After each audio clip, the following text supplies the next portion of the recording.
अन्न व औषध प्रशासनाचे आयुक्त म्हणून ज्येष्ठ सनदी अधिकारी तुकाराम मुंढे यांनी महाराष्ट्रात अन्न सुरक्षा आणि निकृष्ट दर्जाच्या उत्पादनाविरोधात धडक मोहीम हाती घेतली आहे। त्यांनी अनेक बड्या हॉटेल्स, कंपन्या आणि अभिनेत्यांवर कारवाया केल्यात। एफडीएनं आपल्या कारवाईचा मोर्चा थेट बॉलिवूड अभिनेत्यांकडे वळवलाय।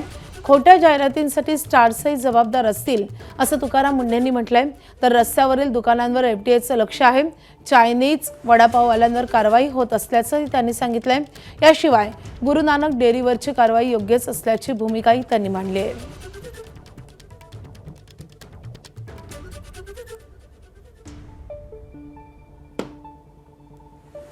कायदा 2011चा आहे आणि ॲडव्हर्टाईजच्या बाबतीत रेग्युलेशन 2018 मध्ये आलेलं आहे आणि त्याचं इम्प्लिमेंटेशन जुलै 2019 पासून चालू झालेलं आहे।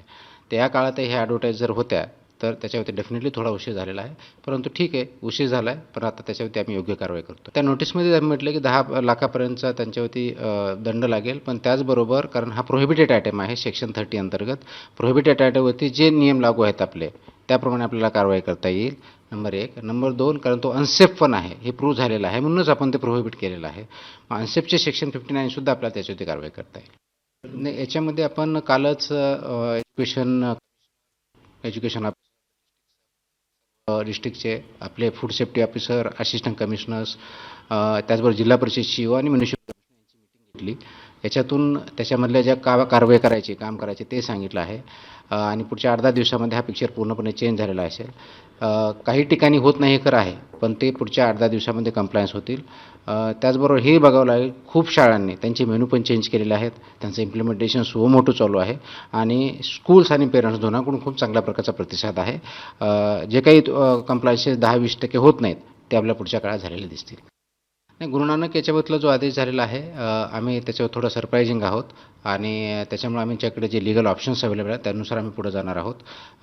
त्याच्यामध्ये 2 गोष्टी महत्त्वाच्या आहेत की त्याच्या केसमध्ये ही फूड पॉयझनिंगची केस होती। ज्यांनी तो स्वीट्स खाल्ले होते ते हॉस्पिटलाइज झाले होते। त्याचबरोबर त्यातला सॅम्पल रिपोर्ट पण आपल्याकडे आलेला आहे आणि त्याच्यामध्ये तो अनसेफ आलेला आहे। ह्या दोन्ही गोष्टी आहेत, याचाच अर्थ ते अनसेफ फूड होतं, म्हणून अशा केसमध्ये जी आम्ही कारवाई केली अत्यंत बरोबर आहे। त्याचबरोबर त्यांनी माझ्याकडे अपील केलं होतं, मी हिअरिंग पण घेतलं होतं आणि क्लोज फॉर ऑर्डर झालेलं होतं, त्याच्यामुळे आमच्याकडून कोणताही डिले झालेला नाही आहे। परंतु आता कोर्टाचे आदेश आल्यानंतर वाचू आणि त्याच्यानंतर लिगल जो रिकोर्स आहे तो आम्ही वापरू। एबीपी माझा, उघडा डोळे बघा नीट।